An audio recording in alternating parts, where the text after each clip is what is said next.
Hello नमस्कार विद्यार्थी मित्रांनो, electrical power system by CL Wadhwa हे जे काय बुक आहे का, या बुकच्या बॅक साइडला असणारे जे काही MCQ आहेत त्या MCQ चे व्हिडिओ सोल्युशनचे सिरीज आपण आजपासून या ठिकाणी सुरू करत आहोत। मग यामधील फर्स्ट MCQ आहे, the surge impedance of a 50 माइल long underground cable is 50 ohm for a 25 miles length it will be. म्हणजे आपल्याकडे काय केलंय तर या ठिकाणी लेंथ दिलेला आहे तर दोन वेगवेगळ्या पद्धतीच्या आणि सर्ज इम्पिडन्स या ठिकाणी विचारलेला आहे।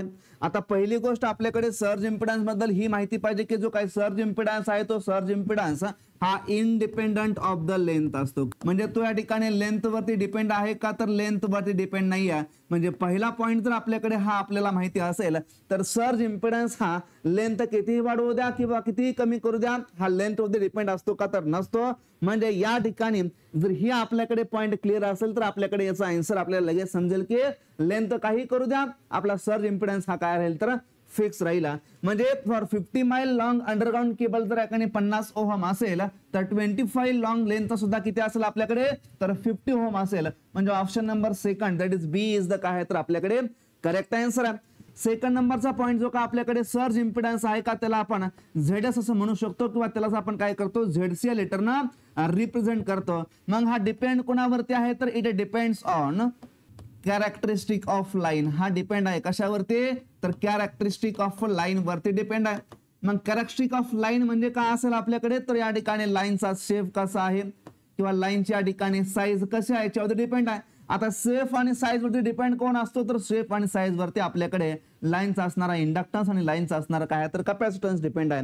म्हणजे कॅरेक्टरिस्टिक इम्पिडन्स म्हणा किंवा सर्ज इम्पिडन्स म्हणा हा डिपेंड असतो कशावरती तर लाईनचा शेप कसा आहे आणि लाईनची काय तर साईज कशी आहे। शेप आणि साईज, साईज म्हणजे काय असेल आपल्याकडे तर एरिया असेल, त्याची रेडियस असेल, त्याचा डायमीटर असेल आणि रेडियस डायमीटर वरती डिपेंड कोण आहे तर लाईनचे असणारे इंडक्टन्स आणि कॅपॅसिटन्स आहेत। म्हणजे बेसिकली जो काही सर्ज इम्पिडन्स आहे का तो सर्ज इम्पिडन्स हा डिपेंड आहे कशावरती तर लाईनच्या शेप वरती आणि लाईनच्या साईज वरती। जर लाईनचा शेप आणि साईज चेंज झाला असेल तर या ठिकाणी काय होईल तर सर्ज इम्पिडन्स त्या लाईनचा चेंज होईल। अदरवाइज सर्ज इम्पिडन्स लेंथने किंवा हाईटने चेंज होऊ शकतो का तर लेंथने आणि हाईटने या ठिकाणी सर्ज इम्पिडन्स हा चेंज होऊ शकत नाही। थर्ड नंबरचा पॉइंट आपल्याकडे जो काय सर्ज इम्पिडन्स असतो का तर सर्ज इम्पिडन्स आपल्याकडे various for example transmission line असेल, त्यानंतर आपल्याकडे अंडरग्राउंड केबल असेल, त्यानंतर ट्रान्सफॉर्मर असेल। जर आपण ट्रान्समिशन लाईनचा विचार केला असेल तर त्या ट्रान्समिशन लाईनसाठी जो काय सर्ज इम्पिडन्सची रेंज असते का ती सर्ज इम्पिडन्सची रेंज असते 400 ओहम पासून 600 ओहम ही काय तर या सर्ज इम्पिडन्सची रेंज असते। टिपिकली याची व्हॅल्यू किती असेल तर टिपिकली व्हॅल्यू आपण जर मेन्शन केली नसेल, दिली नसेल तर ओव्हरहेड ट्रान्समिशन लाईनसाठी आपण सर्ज इम्पिडन्स घेतो 400 ओहम। त्यानंतर आपल्याकडे अंडरग्राउंड केबलसाठी जो काय सर्ज इम्पिडन्सची रेंज असते का ते रेंज असते 40 ओहम पासून 80 ओहम पर्यंतची काय तर रेंज असते। जर आपल्याकडे मेन्शन केलं नसेल तर याची टिपिकल व्हॅल्यू असते किती तर 40 ओहम हा काय तर यूजी केबलचा काय तर सर्ज इम्पिडन्स आहे। जो का आपल्याकडे ट्रान्सफॉर्मर असतो का त्या ट्रान्सफॉर्मरच्या सर्ज इम्पिडन्सची रेंज कशामध्ये असते तर सर्ज इम्पिडन्स असतो थाउजंड्स मध्ये। म्हणजे हा काय असतो जास्त असतो। याची रेंज जर आपण विचार केला तर हा बेसिकली असतो 1000 पासून 2000 पर्यंत हा काय असतो आपल्याकडे तर सर्ज इम्पिडन्स तो ट्रान्सफॉर्मर कडे। मग हा जो काय सर्ज इम्पिडन्स आहे या सर्ज इम्पिडन्स वरूनच आपण काय करतो तर SIL म्हणजे काय तर सर्ज इम्पिडन्स लोडिंग आहे। म्हणजेच काय त्या ठिकाणी आयडियल पॉवर ट्रान्सफर कॅपेबिलिटी म्हणजेच काय त्या ठिकाणी मॅक्झिमम पॉवर या ठिकाणी किती ट्रान्सफर होऊ शकते आपण काय करतो तर सर्ज इम्पिडन्स म्हणून काढतो आणि ती पॉवर आपण काढतो कशी तर SIL इज इक्वल टू लाईनचा व्होल्टेजचा आपण स्क्वेअर करणार डिवाइडेड बाय काय तो ठिकाणी असणारा ZC म्हणजे काय असेल ठिकाणचा तर सर्ज इम्पिडन्स असेल। आता सर्ज इम्पिडन्स ठिकाणी जेवढा कमी असेल का तेवढ्या ठिकाणची काय असते पॉवर ट्रान्सफर कॅपॅबिलिटी काय असते जास्त असते। ह्याचा आपण युनिट लिहितो काय तर हा मेगावॅट मध्ये असतो। अच्छा, सर्ज इम्पिडन्स हा डिफाइन केला असतो कोणासाठी तर surge impedance is defined only for the lossless line. म्हणजे सर्ज इम्पिडन्स ही प्रॉपर्टी आहे कोणाची तर लॉसलेस लाईनची प्रॉपर्टी आहे। जर आपल्याकडे लाईन लॉसलेस असेल तर या केसमध्ये लाईनचा रेजिस्टन्स त्यानंतर लाईनचा कंडक्टन्स काय असेल आपल्याकडे तर 0 असेल। जर लाईनचा रेजिस्टन्स लाईनचा कंडक्टन्स एकाने 0 असेल तर त्या केसमध्ये कोणते लॉसेस होतील का तर कोणत्याच ठिकाणी लॉसेस होणार नाहीत। आणि जर लाईन मध्ये लॉसेस कोणते होत नसतील तर या ठिकाणी लाईन मध्ये सेंडिंग एंड पासून रिसिव्हिंग एंडला काय होईल तर मॅक्झिमम पॉवर ट्रान्सफर होईल। म्हणून SIL लाच आपण काय म्हणतो तर आयडियल पॉवर ट्रान्सफर कॅपेबिलिटी। आता एखादी गोष्ट आयडियल याचा अर्थ काय त्याच्यामध्ये कोणत्या पद्धतीचे लॉसेस नाहीत। मग सर्ज इम्पिडन्स लोडिंग म्हणजे काय तर आयडियल पॉवर ट्रान्सफर कॅपेबिलिटी आहे ज्या केसमध्ये लाईनचे लॉसेस काय तर आपल्याकडे 0 आहेत. मग जो काय झेडएस असतो का तो झेडएस किंवा झेडसी म्हणा याची व्हॅल्यू आपण घेतो काय तर अंडर रूट मध्ये L/C ही काय तर आपल्याकडे सर्ज इम्पिडन्सची व्हॅल्यू असते आणि याचं युनिट काय असतं बेसिकली तर ओहम याचं युनिट असतं. हाय पॉईंट आपल्याकडे काय आहे तर लक्षात ठेवायचा. अच्छा सर्ज इम्पिडन्स आणि कॅरेक्टरिस्टिक इम्पिडन्स यामध्ये आपल्याला बऱ्याच वेळा कन्फ्युजन असतं. जो काय कॅरेक्टरिस्टिक इम्पिडन्स आहे का तो कॅरेक्टरिस्टिक इम्पिडन्स हा डिफाइन केला असतो कोणासाठी तर it is defined for both lossy as well as lossless line. म्हणजे कॅरेक्टरिस्टिक इम्पिडन्स असतो लॉसी लाईन साठी पण असू शकतो आणि लॉसलेस लाईन साठी पण असू शकतो. पण surge impedance is only defined for the lossless line. Surge impedance ही फक्त आणि फक्त लॉसलेस लाईनची प्रॉपर्टी आहे का तर या सर्ज इम्पिडन्स वरून आपण काय करतो तर पुढे सर्ज इम्पिडन्स लोडिंग काढतो म्हणजे काय करतो तर म्हणजेच काय करतो ज्यावेळेस लॉसेस कधी 0 आहेत त्या केसमध्ये आयडियल पॉवर ट्रान्सफर कॅपॅबिलिटी किती असेल या ठिकाणी आपण याचं कॅल्क्युलेशन करतो. अच्छा आता कॅरेक्टरिस्टिक इम्पिडन्स म्हणजे काय असेल तर सिंपल त्याला आपण झेडसी ने रिप्रेझेंट करू शकतो आणि हा कॅरेक्टरिस्टिक इम्पिडन्स म्हणजे असतो काय तर रूट मध्ये Z/Y where Z is nothing but काय तर इम्पिडन्स आहे आणि Y हा काय तर आपल्याकडे असणारा ऍडमिटन्स आहे. यालाच आपण लिहू शकतो काय तर रूट मध्ये R प्लस J⍵L असेल आणि डिवाइडेड बाय काय तर G प्लस J⍵C असेल. हा काय तर आपल्याकडे कॅरेक्टरिस्टिक इम्पिडन्स आहे. याच्यामध्ये R आला G आला R आला म्हणजे रेजिस्टन्स आला आणि रेजिस्टन्स म्हणजे काय त्याच्यामध्ये लॉसेस आहेत म्हणून कॅरेक्टरिस्टिक इम्पिडन्स हा डिफाइन केला आहे कोणासाठी तर लॉस लाईन साठी डिफाइन केलेला आहे म्हणजे लाईन मध्ये काय तर लॉसेस आहेत. जर याच ठिकाणी आपण R ची व्हॅल्यू G ची व्हॅल्यू आपण जर सिंपल 0 ठेवली असेल तर ZC इज इक्वल टू काय होईल तर आपल्याकडे L/C होईल म्हणजे ZC इज इक्वल टू काय तर आपल्याकडे L/C आहे. म्हणजे कॅरेक्टरिस्टिक इम्पिडन्स मध्ये जेव्हा आपण R ची व्हॅल्यू 0 ठेवूया G ची व्हॅल्यू 0 ठेवूया तेव्हा आपल्याकडे काय भेटतो तर सर्ज इम्पिडन्स भेटतोय. हा पॉईंट काय तर आपल्याकडे महत्वाचा आहे. म्हणजे या सर्ज इम्पिडन्सला मी कॅरेक्टरिस्टिक इम्पिडन्स म्हणू शकतो पण या ठिकाणी असणार या कॅरेक्टरिस्टिक इम्पिडन्सला मी सर्ज इम्पिडन्स म्हणू शकतो का तर सर्ज इम्पिडन्स याला म्हणू शकत नाही का कारण हा फक्त आणि फक्त कॅरेक्टरिस्टिक इम्पिडन्स आहे. याही गोष्टी काय तर आपल्याकडे महत्वाच्या आहेत. या ठिकाणी आपण ट्रान्सफॉर्मरसाठी पाहिला त्यानंतर आपण पाहतो फॉर प्युअर इंडक्टर. जर आपण प्युअर इंडक्टरचा विचार केला असेल तर त्या प्युअर इंडक्टरसाठी जो काय आपल्याकडे सर्ज इम्पिडन्स असेल का तो सर्ज इम्पिडन्सच्या ठिकाणी व्हॅल्यू काय असते तर इनफायनाइट व्हॅल्यू असते का तर फॉर प्युअर इंडक्टर सी ची व्हॅल्यू काय असेल तर 0 असेल का तर प्युअर इंडक्टर म्हणजे याच्यामध्ये फक्त काय असेल तर इंडक्टन्स असेल कोणता कॅपॅसिटन्स असेल का तर नाही म्हणून for the pure inductor surge इम्पिडन्सची व्हॅल्यू काय असते तर इनफायनाइट असते. अँड फॉर प्युअर कॅपॅसिटन्स जर आपण प्युअर कॅपॅसिटन्सचा विचार केला असेल तर त्यासाठी जो काय सर्ज इम्पिडन्स असतो का तो surge impedance is equal to 0 असतो का तर फॉर प्युअर कॅपॅसिटन्स इंडक्टन्सची व्हॅल्यू काय तर 0 डिवाइडेड बाय काय तर कॅपॅसिटन्सची व्हॅल्यू आन्सर काय येईल तर 0 येईल. म्हणून for pure capacitance surge impedance हा काय असतो 0 असतो. For pure inductance surge impedance हा काय असतो इनफायनाइट असतो. याही गोष्टी आपल्याकडे काय तर महत्वाच्या आहेत. अगेन या ठिकाणी आपण सर्ज इम्पिडन्स बद्दल बोललो जो काय तर इंडिपेंडेंट ऑफ द लेंथ आहे. मग डिपेंड आहे कशावरती तर डिपेंड आहे जी काय आपल्याकडे लाईन आहे का त्या लाईनच्या शेप आणि साईज वरती डिपेंड आहे. आपल्याकडे एक दुसरा पॉईंट असतो जो आपण पाहतो काय तर इन्सुलेशन रेजिस्टन्स का तर आपल्याकडे या ठिकाणी केबल आली म्हणून insulation resistance is equal to लिहितो काय तर rho divided by 2πL into ln of R2 divided by R1 असेल वर कॅपिटल R2 रिप्रेझेंट काय करतो आपल्याकडे तर जी काय केबल आहे त्या केबलची रेडियस म्हणजे काय तर शीथची रेडियस आहे आणि कॅपिटल R1 या ठिकाणचा काय तर जो काय कोर आहे त्या कोरची काय तर रेडियस आहे. रो काय तर ठिकाणी रेजिस्टिव्हिटी आहे स्पेसिफिक रेजिस्टन्स आहे. लिएल काय तर या ठिकाणी असणाऱ्या केबलची लेंथ आहे. म्हणजे ज्यावेळेस आपण इन्सुलेशन रेजिस्टन्सचा विचार करतोय का तो इन्सुलेशन रेजिस्टन्स हा काय तर inversely proportional to the length आहे. या ठिकाणी आपल्याकडे सर्ज इम्पिडन्स विचारलाय. सर्ज इम्पिडन्स तर इंडिपेंडेंट आहे पण इन्सुलेशन रेजिस्टन्स हा डिपेंड आहे कशावरती लेंथ वरती डिपेंड आहे. जर एकाने आपण लेंथ वाढवली असेल तर इन्सुलेशन रेजिस्टन्स त्याला आपण काय म्हणतो लिकेज रेजिस्टन्स म्हणतो. हा लिकेज रेजिस्टन्स काय होऊ शकतो तर कमी होऊ शकतो किंवा लेंथ कमी केले तर हा काय होऊ शकतो वाढू शकतो. हा पॉईंट आपल्याकडे काय तर महत्वाचे आहे. या बेसिक गोष्टी आपल्याकडे केबलच्या बाबतीमध्ये लक्षात ठेवायच्या आहेत. या ठिकाणी SIL बद्दल आपण डिस्कशन केला. कॅरेक्टरिस्टिक इम्पिडन्स म्हणजे काय आपण पाहिलेलं आहे. जे काय सर्ज इम्पिडन्स आणि characteristic impedance for the lossless line same असतात पण फॉर लॉसी लाईन फक्त या ठिकाणी काय असतो कॅरेक्टरिस्टिक इम्पिडन्स असतो. हाय पॉईंट आपल्याकडे महत्वाचा आहे. जर आपण एबीसीडी पॅरामीटरच्या फॉर्म मध्ये याला लिहायला गेलो असेल तर in case of the ABCD parameter जो काय आपल्याकडे असतो का surge impedance for ABCD parameter जो काय कॅरेक्टरिस्टिक इम्पिडन्स आहे का त्याला आपण लिहू शकतो काय तर characteristic impedance for the ABCD पॅरामीटरच्या टर्म मध्ये आपण लिहितो काय तर ZOC मल्टिप्लाय बाय काय असेल तर ZSC वेअर जो काय ZOC आहे का तो ZOC म्हणजे काय तर ठिकाणी ओपन सर्किटचा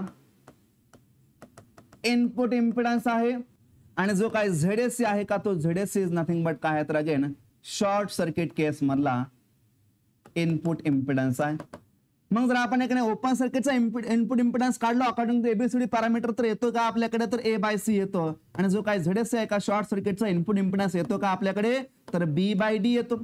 जर आपण याच व्हॅल्यू या ठिकाणी याच्यामध्ये ठेवल्या तर ZC इज इक्वल टू काय होईल तर अंडर रूट मध्ये AB डिवायडेड बाय काय होईल तर या ठिकाणी असणारा CD होईल. का तर A डिवायडेड बाय C आणि B डिवायडेड बाय D. म्हणजे या ठिकाणी हाई काय तर आपल्याकडे असणारा सर्ज इम्पिडन्स कॅरेक्टरिस्टिक इम्पिडन्स एक काय तर फॉर्म्युला. हाई सुद्धा काय तर आपल्याकडे कॅरेक्टरिस्टिक इम्पिडन्स आहे. अच्छा अगेन आपण पाहतो काय आहे तर या ठिकाणी आपण पाहतो जो काही लाईन सिमेट्रिकल आहे आणि लाईन असिमेट्रिकल आहे. मग लाईन सिमेट्रिकल आहे, सिमेट्रिकल लाईनची कंडिशन काय असते तर फॉर सिमेट्रिकल लाईन आपण बेसिकली पाहतो for symmetrical line A is equal to काय असतो D असतो. म्हणजे जो काय A पॅरामीटर आहे का तो A पॅरामीटर काय असतो तर D पॅरामीटरच्या बरोबर असतो. जर आपण A is equal to D ठेवला असेल तर फॉर सिमेट्रिकल लाईन जो काय ZC आहे का तो ZC इज इक्वल टू काय तर रूट मध्ये A ला D या ठिकाणी काय होईल तर कॅन्सल होईल. राहील काय तर B डिवायडेड बाय C आणि B divided by C again हा काय तर आपल्याकडे असणारा जो काय कॅरेक्टरिस्टिक इम्पिडन्स आहे का तो कॅरेक्टरिस्टिक इम्पिडन्स आहे. कोणासाठी आहे हा कॅरेक्टरिस्टिक इम्पिडन्स तर characteristic impedance for the symmetrical line साठी हा काय असतो आपल्याकडे कॅरेक्टरिस्टिक इम्पिडन्स असतो.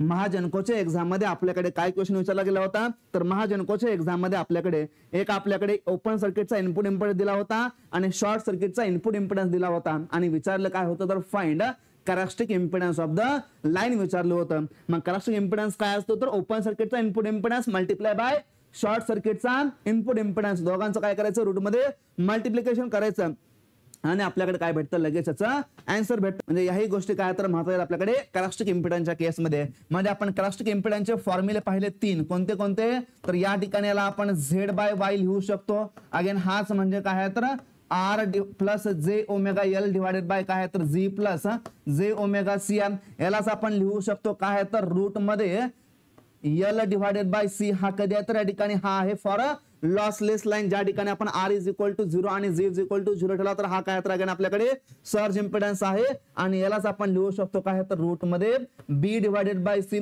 अगेन हाच म्हणजे काय तर रूट मध्ये आपल्याकडे असणारा ZOC मल्टिप्लाय बाय काय तर ZSC हे काय तर याचे फॉर्म्युले आहेत. म्हणजे हे सर्व फॉर्म्युले आपल्याकडे आहेत कोणाचे कॅरेक्टरिस्टिक इम्पिडन्सचे. मग या ठिकाणी असणारा हा काय तर या ठिकाणी असणारा सर्ज इम्पिडन्स आहे. म्हणजे surge impedance is the characteristic impedance for the lossless line. ही गोष्ट आपल्याकडे काय आहे तर महत्वाची आहे सर्ज इम्पिडन्सच्या केसमध्ये. म्हणजे आपण हे सर्ज इम्पिडन्स बद्दल डिस्कशन केलं का हे सर्ज इम्पिडन्स बद्दल डिस्कशन आपल्या या क्लास नोट मध्ये या ठिकाणी दिलेलं आहे पूर्णपणे. या ठिकाणी लाईन जर या ठिकाणी लॉसलेस असेल तर R इज इक्वल टू 0 असतो, G इज इक्वल टू 0 असतो आणि त्या ठिकाणी काय तर जो काय कॅरेक्टरिस्टिक इम्पिडन्स आहे का तो कॅरेक्टरिस्टिक इम्पिडन्स हा काय असतो तर सर्ज इम्पिडन्सच्या बरोबर असतो. या ठिकाणी लॉसलेस लाईन साठी काय तर आपण फक्त आणि फक्त सर्ज इम्पिडन्स हा डिफाइन केलेला आहे आणि जो काय कॅरेक्टरिस्टिक इम्पिडन्स आहे का तो कॅरेक्टरिस्टिक इम्पिडन्स हा लॉसी लाईन त्याचबरोबर लॉसलेस लाईन डिफाइन केला असतो. मग लॉसलेस लाईनचा सर्ज इम्पिडन्स म्हणजे काय असतो ऍक्च्युअली तर कॅरेक्टरिस्टिक इम्पिडन्स असतो. हाय पॉईंट महत्वाचा आहे. येत्या ठिकाणी 2 पॉईंट महत्वाचे दिलेले आहेत बघा. सर्ज इम्पिडन्स हा काय तर इंडिपेंडेंट ऑफ द लेंथ आहे. It depends on the characteristic of the line. म्हणजे काय तर लाईनचा शेप आणि साईज असेल आणि शेप आणि साईज डिपेंड कोण असतो तर लाईनचा इंडक्टन्स आणि लाईनचा कॅपॅसिटन्स असतो. या ठिकाणी असणारे एबीसीडी पॅरामीटरच्या माध्यमातून लिहिलेलं आहे. एबीसीडी मध्ये आपण पाहतो काय तर A आणि D हे काय तर डायमेन्शनलेस प्रॉपर्टी आहेत. B ची युनिट काय असतं ओम असतं आणि C चं काय असतं तर मो असतं जे की आपल्याकडे दिलेलं आहे. ZC इज इक्वल टू काय तर ZOC मल्टिप्लाय बाय ZSC म्हणजे काय तर ओपन सर्किटचा input impedance multiply by short सर्किटचा इनपुट इम्पिडन्स याचा काय तर रूट आहे. जर ते आपण व्हॅल्यू ठेवलं तर हा काय तर B/C म्हणजे रूट मध्ये झेडची हे काय तर आपल्याकडे गोष्ट महत्वाची आहे. महाजनको 2023 ला विचारला गेलेला क्वेश्चन आपल्याकडे दिलेला आहे. या ठिकाणी ZOC दिला होता किती तर 5 ओहम आणि ZSC दिला होता काय तर 1 ओहम. आपल्याकडे ZC म्हणजे कॅरेक्टरिस्टिक इम्पिडन्स विचारला गेला होता किती असेल तो तर रूट मध्ये 5 multiply by 1 is equal to 2.24 हे काय होतं त्या क्वेश्चनचा करेक्ट आन्सर होतं. याही गोष्टी काय तर आपल्याकडे महत्वाच्या. नेक्स्ट सेकंड नंबरचा क्वेश्चन आहे for a load flow solution the quantities are normally specified at the voltage controlled bus are. अच्छा आपण लोड फ्लो सोल्युशन पाहतो. या लोड फ्लो सोल्युशनचा पहिल्यांदा आपल्याला अर्थ समजून घेणं महत्वाचं आहे.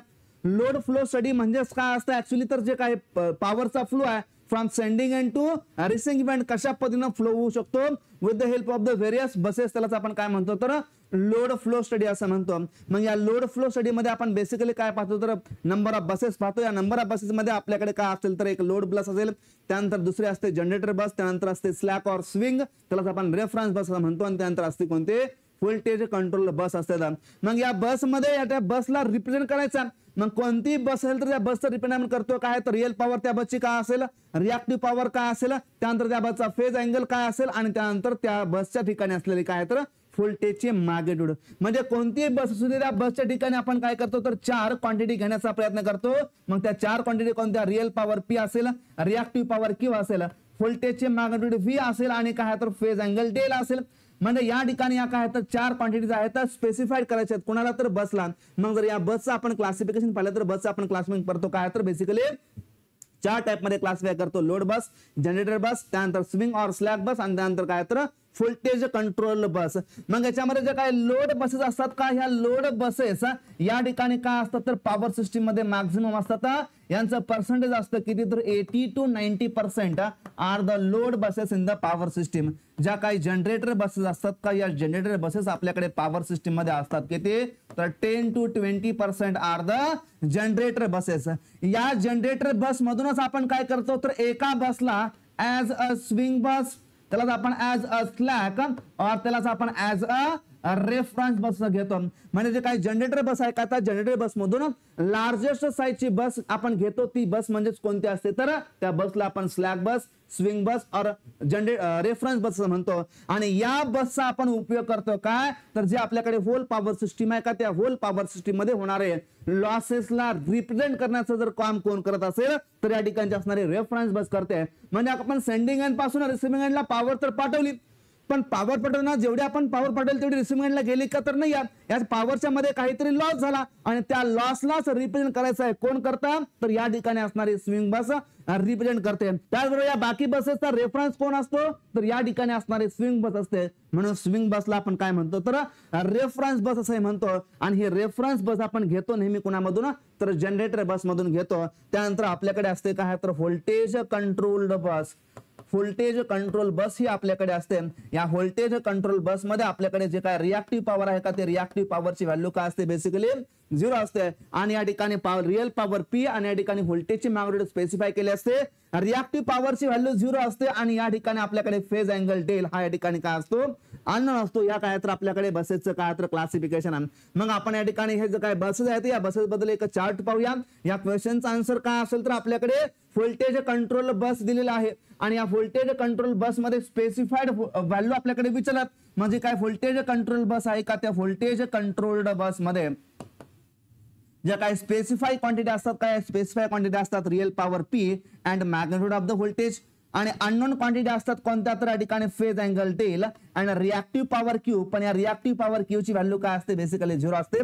म्हणजे या काय तर नोन क्वांटिटीज आहेत. विचारले आपल्याकडे स्पेसिफाईड काय असेल तर real power P and phase angle V, ह्या काय तर या ठिकाणी असणाऱ्या स्पेसिफाईड क्वांटिटीज आहेत व्होल्टेज कंट्रोल बस मध्ये. मग या ठिकाणी आपल्याकडे एक चार्ट दाखवलेला आहे. या ठिकाणी टाइप्स ऑफ बसेस आहेत. फर्स्ट आहे आपल्याकडे जनरेटर बस, और त्याला आपण काय म्हणतो पीव्ही बस असं म्हणतो. या पीव्ही बस मध्ये स्पेसिफाय कोण केलेलं आहे तर real power P and magnitude of the voltage specify केले असते. आणि अननोन क्वांटिटीज कोणत्या असतात तर या ठिकाणी असणारी रिॲक्टिव्ह पॉवर आणि काय तर फेज अँगल डेल अननोन आहे. या ठिकाणी जनरेटर बसचं दुसरं नाव असतं काय तर पीव्ही बस, आणि या बसेस असतात पॉवर सिस्टीम मध्ये 10 to 20%. त्यानंतर आपल्याकडे आहे लोड बस, आणि या लोड बसला आपण स्पेसिफाय केलेलं असतं with the 2 quantities that is real power and reactive power. म्हणून याला आपण काय म्हणतो तर पीक्यू बस म्हणतो. मग या ठिकाणी स्पेसिफाईड आहेत पीक्यू आणि अननोन आहेत काय तर phase angle del and magnitude of the voltage V. त्यानंतर आपण स्लॅक बस, त्याला आपण रेफरन्स बस, त्याला आपण स्विंग बस म्हणतो.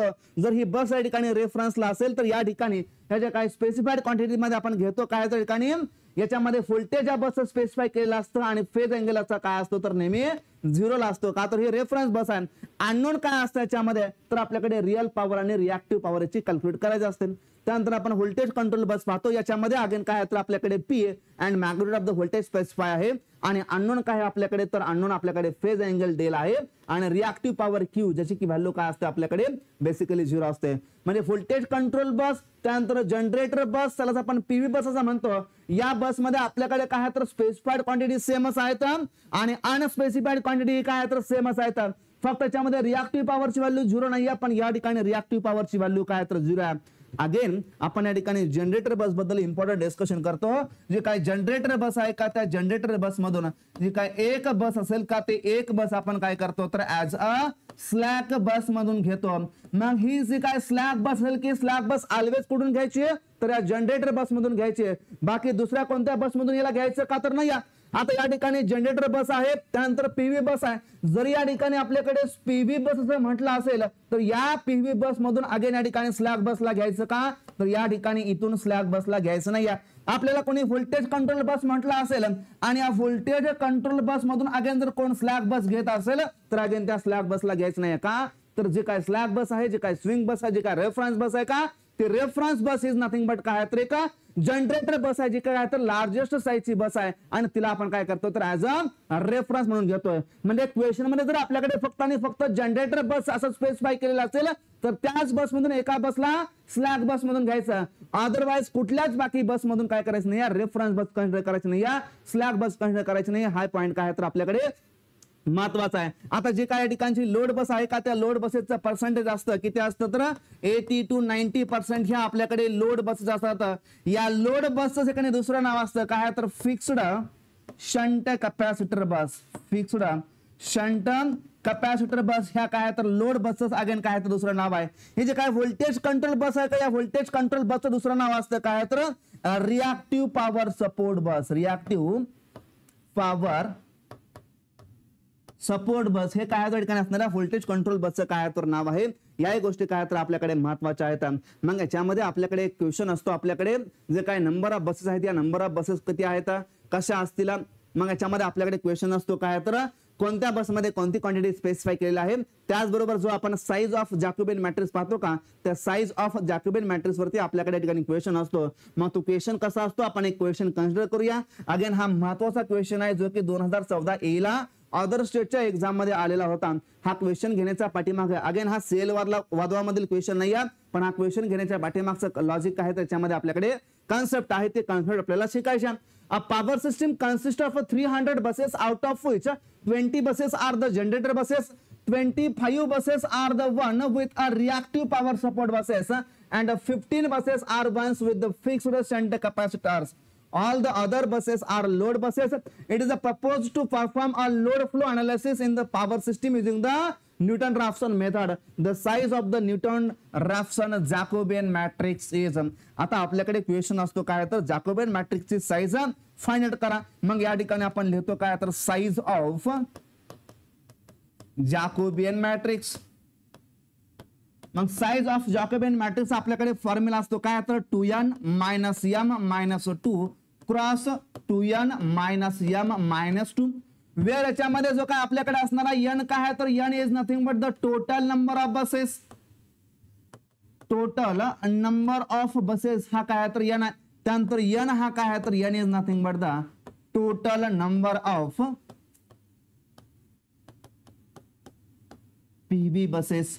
मग या ठिकाणी आपल्याकडे n आपल्याला माहिती पाहिजे आणि काय पाहिजे तर m माहिती पाहिजे. अच्छा, या ठिकाणी n ची व्हॅल्यू काय आहे तर n आहे a power system consist of 300 buses. म्हणजे आपल्याकडे n ची व्हॅल्यू भेटली का, तर n ची व्हॅल्यू भेटली किती आहे तर 300 बसेस आहेत. पण व्हॉट अबाउट m, या m ची व्हॅल्यू आपल्याकडे या ठिकाणी फाइंड आउट करायची आहे. आणि m ला आपण म्हटलं काय तर हा व्होल्टेज कंट्रोल बस असतो आणि हा काय असतो, आणि m ला आपण म्हटलं काय तर हा m म्हणजे पीव्ही बसेस आहेत. मग या ठिकाणी बघा 300 जर झाल्या, out of which 20 buses are generator buses. म्हणजे या ठिकाणी आपल्याकडे जनरेटर बसेस किती आहेत तर जनरेटर बसेस ह्या आहेत 20. अच्छा, आपण बोललो होतो काय तर जे काही जनरेटर बस आहे का, त्या जनरेटर बस म्हणून काय करायचं तर एका बसला ऍज अ स्लॅग बस और स्विंग बस म्हणून घ्यायचा. आणि बाकीच्या बसेस असतील कोणत्या तर बाकीच्या बसेस या पीव्ही बसेस और व्होल्टेज कंट्रोल बसेस असतील. म्हणजे इथून काय करणार तर आपण इथून एका बसला काय करणार तर ऍज अ स्लॅग बस म्हणून घेणार आणि बाकीच्या राहिलेला किती 20 - 1 इज इक्वल टू 90 बसेस या ठिकाणी काय तर व्होल्टेज कंट्रोल बसेस काय तर व्होल्टेज कंट्रोल्ड बसेस आहेत. अच्छा, पुढे आपल्याकडे दिलंय काय तर 25 buses are one with reactive power support buses. Again या ठिकाणी आपण म्हटलं होतं काय तर व्होल्टेज कंट्रोल बस म्हणजेच काय तर रिएक्टिव्ह पॉवर सपोर्ट बस आहे. म्हणजे या ठिकाणी अगेन जे काय रिएक्टिव्ह पॉवर सपोर्टच्या बसेस आहेत का त्याच म्हणजेच काय तर व्होल्टेज कंट्रोल बस आहेत. किती आहे त्याच्यामध्ये तर या ठिकाणी आहे तो 25 buses are the reactive power buses. म्हणजे अगेन हा काय यायला पाहिजे आपल्याकडे तर व्होल्टेज कंट्रोल बस मध्येच यायला पाहिजे. त्यानंतर 15 buses are ones with the fixed capacitance, fixed shunt capacitance. या ठिकाणी जेव्हा आपण फिक्स्ड शंट कॅपॅसिटन्स म्हणतो या बसेस आहेत किती तर 15 बसेस आहेत. आता फिक्स्ड शंट कॅपॅसिटन्स म्हणजेच काय तर या बसलाच आपण काय म्हणतो तर लोड बस किंवा यालाच आपण काय म्हणतो PQ bus. Size of Jacobian matrix मध्ये हा लोड बस किंवा पीक्यू बस हा पार्ट कधी येतो का तर नाही. साइज ऑफ जॅकोबियन मॅट्रिक्स मध्ये काय येतो तर टोटल नंबर ऑफ बसेस आणि त्यानंतर पीव्ही बसेस म्हणजेच काय तर व्होल्टेज कंट्रोल बस येतात. अच्छा, हा 15 मग आपल्याकडे येईल का तर नाही. All other buses are load buses. म्हणजे ह्या 15 तर काय तर आपल्याकडे लोड बस आहेत आणि राहिलेल्या पण सर्व बसेस काय तर आपल्याकडे लोड बसेस आहेत. मग या ठिकाणी आपल्याकडे एनचा फॉर्म्युला एन आपल्याकडे भेटला. एम ची व्हॅल्यू आपल्याला काढायची. मग या ठिकाणी असणारा एम ची व्हॅल्यू काय असेल बघा. या 20 काय होत्या जनरेटर बसेस आणि जनरेटर बस म्हणजे काय तर पीव्ही बस आहे आणि पीव्ही बसलाच आपण काय म्हणतो तर व्होल्टेज कंट्रोल बस म्हणू शकतो. मग 20 मधून एक गेला काय तर स्लॅब बस म्हणून राहिलेला काय तर 19 या व्होल्टेज कंट्रोल बस आहेत. म्हणजे या ठिकाणी काय असेल तर 19 या व्होल्टेज कंट्रोल बस झाल्या. त्यानंतर रिएक्टिव्ह पॉवर सपोर्ट बस म्हणजेच काय तर व्होल्टेज कंट्रोल बस आहेत आणि त्या किती आहेत या केस मध्ये तर सिंपल आपल्याकडे 25 आहेत. मग एम ची व्हॅल्यू या ठिकाणी झाली किती तर एम इज इक्वल टू 44 झाला. जर आपल्याकडे एम भेटला एन भेटला therefore size of Jacobian matrix मध्ये सिंपल याच्यामध्ये व्हॅल्यू ठेवा. काय होईल 2 × 300 मायनस एम ची व्हॅल्यू 44 आहे मायनस 2 इंटू या ठिकाणी अगेन काय आहे तर 2 × 300 मायनस 44 मायनस 2 ही काय आहे तर आपल्याकडे साइज ऑफ जॅकोबियन मॅट्रिक्स आहे. जर याला आपण सॉल्व्ह केला असेल तर काय येईल 600 मायनस या ठिकाणी काय होईल तर 46 होईल मल्टिप्लाय बाय 600 मायनस 45. आन्सर आपल्याकडे किती येईल तर आन्सर आपल्याकडे 4th नंबरचा ऑप्शन येईल काय तर 554 या काय असतील तर आपल्याकडे साइज ऑफ जॅकोबियन मॅट्रिक्स मधल्या काय तर असणाऱ्या नंबर ऑफ रो आहेत आणि 554 हे काय तर असणाऱ्या नंबर ऑफ कॉलम आहेत. म्हणजे 554 मल्टिप्लाय बाय 554 हे काय तर साइज ऑफ द जॅकोबियन मॅट्रिक्स आहे. हा क्वेश्चन घेण्याच्या पाठीमागची कन्सेप्ट काय आहे तर आपल्याकडे या ठिकाणी असणारा जो काय शंट फिक्स्ड शंट कॅपॅसिटर म्हणजे काय असेल आणि त्यानंतर रिएक्टिव्ह पॉवर सपोर्ट बस म्हणजे काय असेल आणि जनरेटर बस दिली असेल तर याच जनरेटर बस मधून काय करायचं फक्त आणि फक्त एका बसला स्लॅग बस मधून घ्यायचं. जर जनरेटर बस स्पेसिफाय केली नसेल आणि स्लॅग बस या ठिकाणी कुठे मेन्शन केली नसेल तर बाकी कोणत्याच मग ती व्होल्टेज कंट्रोल असू द्या पीव्ही बस मेन्शन केला असू द्या बाकी कोणत्याच बस मधून स्लॅग बसला कन्सिडर करायचं नाही. स्लॅग बस तेव्हाच घ्यायची जेव्हा क्वेश्चन मध्ये वर्ड हा एक तर जनरेटर बस आला असेल तरच या ठिकाणी स्लॅग बस घ्यायची. अदरवाइज स्लॅग बसला घ्यायचं का तर नाही. दुसरा एक जर आपल्याकडे क्वेश्चन मध्ये मेन्शन केले असेल की काय तर एक ही स्लॅग बस आहे आणि 20 या काय तर जनरेटर बस आहेत. एक ही काय तर स्लॅग बस आहे आणि 20 काय तर जनरेटर बस आहेत. म्हणजे स्लॅग बस काय केली सेपरेटली मेन्शन केले आहे आणि या 20 काय तर जनरेटर बस आहेत. मग याच्यामधून परत एक घ्यायचे का तर नाही का तर आपल्याकडे पॉवर सिस्टीम मध्ये एकच स्लॅग बस एकच रेफरन्स बस असते. त्या बसला आपण काय करतो ऍज अ रेफरन्स बस म्हणून घेतो काय तर बाकी अदर बससाठी हा पॉइंट काय तर आपल्याकडे महत्वाचा आहे. ऑप्शन नंबर याचा काय तर 4th is the correct answer आहे. नेक्स्ट आपल्याकडे आहे for reducing the tower footing resistance it is a better to use. आता आपल्याकडे टॉवर फुटिंग रेजिस्टन्स काय करायचा आहे रिड्यूस करायचा आहे. मग या ठिकाणी आपण काय करतो तर ground rod and counterpoise या ठिकाणी यूज करण्याचा प्रयत्न करतो. म्हणजे जो काय आपल्याकडे टॉवर फुटिंग रेजिस्टन्सला रिड्यूस करायचा आहे मिनिमाइज करायचा आहे आपण ग्राउंड रॉड अँड काउंटर पॉइजचा काय करतो उपयोग करतो. नेक्स्ट आहे the positive negative and zero sequence impedance of a solidly grounded system under the steady state condition always follows. आता सॉलिडली ग्राउंडेड सिस्टीम आहे आणि स्टेडी स्टेटची कंडिशन आहे या केस मध्ये असणारे पॉझिटिव्ह निगेटिव्ह आणि झिरो सिक्वेन्स इम्पिडन्सचा सिक्वेन्स काय असेल ही गोष्ट आपल्याकडे महत्वाची आहे. अच्छा आपण पाहिलं होतं जे काय सिक्वेन्स इम्पिडन्स आहेत का या सिक्वेन्स इम्पिडन्स मध्ये फॉर स्टॅटिक डिव्हाइस जर आपण स्टॅटिक डिव्हाइस या ठिकाणी विचार केला असेल तर स्टॅटिक डिव्हाइस मध्ये जे काय सिक्वेन्स नेटवर्क असतात का ते सर्व काय असतात तर सेम असतात. Z1 is equal to Z2 is equal to काय तर Z0 का तर या ठिकाणी कोणताही रोटेटिंग पार्ट नाही आहे. आणि स्टॅटिक डिव्हाइस साठी काय असतात तर सर्व सिक्वेन्स इम्पिडन्स सेम असतात. मग या स्टॅटिक मध्ये आपल्याकडे कोणते डिव्हाइस येतात तर फर्स्ट असेल आपल्याकडे ट्रान्सफॉर्मर. जर आपण ट्रान्सफॉर्मरच्या सिक्वेन्स नेटवर्कचा विचार केला असेल सिक्वेन्स इम्पिडन्सचा तर ट्रान्सफॉर्मर मध्ये सर्व सिक्वेन्स इम्पिडन्स सेम असतात. त्यानंतर आपण पाहतो काय तर ट्रान्समिशन लाईन. ट्रान्समिशन लाईन, या ट्रान्समिशन लाईन मध्ये अगेन आपल्याला काय तर दोन पद्धतीचे सिक्वेन्स नेटवर्क पॉसिबल आहेत. मग दोन पद्धतीचे कोणते, जर आपण ट्रान्समिशन मध्ये सेल्फ इम्पिडन्स आणि म्युच्युअल इम्पिडन्स हे दोन्ही घेतले असतील तर, आणि जर आपण म्युच्युअल इम्पिडन्सला निग्लेक्ट केलं असेल तर म्हणजे ट्रान्समिशन लाईन निग्लेक्टिंग, आता आपण म्हणू शकतो काय तर विदाउट म्युच्युअल इम्पिडन्स. जर ट्रान्समिशन लाईन मध्ये आपण म्युच्युअल इम्पिडन्सचा विचार केला नसेल म्हणजे जर Zm इज इक्वल टू 0 घेतला असेल तर या ट्रान्समिशन लाईन साठी काय असतात तर again Z1 is equal to Z2 is equal to Z0 असतात. पण जर ट्रान्समिशन लाईन मध्येच आपण जर म्युच्युअल इम्पिडन्सला निग्लेक्ट केलं नसेल तर त्या केस मध्ये याचे पॉझिटिव्ह, निगेटिव्ह आणि झिरो सिक्वेन्स इम्पिडन्स काय असतात याच्याबद्दल डिस्कशन करूया. By considering Zm and Zs आपण दोन्ही घेतले असतील तर आपण ट्रान्समिशन लाईन साठी पाहतो काय तर Z1 is equal to Z2 असतो. काय असतो तर Zs मायनस Zm म्हणजे self impedance minus mutual impedance आहे. हा काय तर पॉझिटिव्ह आणि निगेटिव्ह दोन्ही सेम असतात का सेम असतात. पण जो काय Z0 आहे का तो Z0 इज इक्वल टू काय असतो तर Zs plus 2 times of Zm असतो. म्हणजे काय झिरो सिक्वेन्स इम्पिडन्स का तो झिरो सिक्वेन्स इम्पिडन्स हा काय तर जास्त आहे कोणापेक्षा पॉझिटिव्ह आणि निगेटिव्ह इम्पिडन्स पेक्षा. कधी तर जर आपण म्युच्युअल इम्पिडन्स घेतला असेल याच्यामध्ये म्युच्युअल कपलिंग होत असेल तर या ठिकाणी झिरो सिक्वेन्स इम्पिडन्स हा काय असतो जास्त असतो. म्हणजे याच केस मध्ये आपल्याकडे काय असतो तर Z0 हा ग्रेटर दॅन असतो काय तर Z1 और Z2. मग या ठिकाणी जो काय झिरो सिक्वेन्स आहे का तो झिरो सिक्वेन्स या ठिकाणी काय तर जास्त आहे. अगेन हा झिरो सिक्वेन्स डिपेंड असतो कशावरती डिपेंड असतो तर या ठिकाणी जो काही ग्राउंडिंग आहे त्या ग्राउंडिंग वरती काय असतो तर या ठिकाणी झिरो सिक्वेन्स डिपेंड असतो. अगेन आपण ग्राउंडिंग करतो ते ग्राउंडिंग करताना डिफरंट ठिकाणी काय होतं डिफरंट सॉइल आहे आणि जर डिफरंट ठिकाणी डिफरंट सॉइल असेल तर त्या ठिकाणी असणारा जो काय ग्राउंडचा रिएक्टन्स किंवा ग्राउंडचा इम्पिडन्स आहे का तो काय तर अगेन डिफरंट आहे. म्हणून या ठिकाणी असणारा जो काय झिरो सिक्वेन्स आहे का तो झिरो सिक्वेन्स हा काय होत असतो तर चेंज होत असतो. टिपिकली याची आपण व्हॅल्यू घेतो काय तर Z0 इज इक्वल टू 2.5 पासून 3.5 टाइम्स ऑफ द Z1 आहे. म्हणजेच याची व्हॅल्यू असते काय तर Z0 is equal to 3 times of the काय म्हणून आपण तर सिंपल Z1 असं म्हणूया. या ठिकाणी हा काय तर इम्पिडन्स आहे याला आपण रिएक्टन्सच्या फॉर्म मध्ये लिहू शकतो काय तर X0 is equal to 3 times of the X1 याला आपण असे लिहू शकतो. अच्छा या ठिकाणी आपल्याकडे स्टॅटिक साठी झालं, ट्रान्समिशन लाईन साठी झालं. आपण पाहतो काय तर रोटेटिंग मशीन आहेत. मग या रोटेटिंग मशीनच्या केसमध्ये अगेन पॉझिटिव्ह आणि निगेटिव्ह हे काय असतात तर ग्रेटर असतात कोणापेक्षा तर या ठिकाणी झिरो सिक्वेन्स इम्पिडन्स पेक्षा काय असतात तर पॉझिटिव्ह आणि निगेटिव्ह सिक्वेन्स रिएक्टन्स हे जास्त असतात. हाय पॉईंट आपल्याकडे महत्वाचा आहे. जर आपल्याकडे सॉलिडली ग्राउंडेड सिस्टीम असेल आणि त्या ठिकाणी स्टेडी स्टेटची कंडिशन असेल तर त्या केसमध्ये ऑलवेज जो काय Z1 असेल तो काय असेल तर greater than Z2 greater than काय तर Z0 असेल.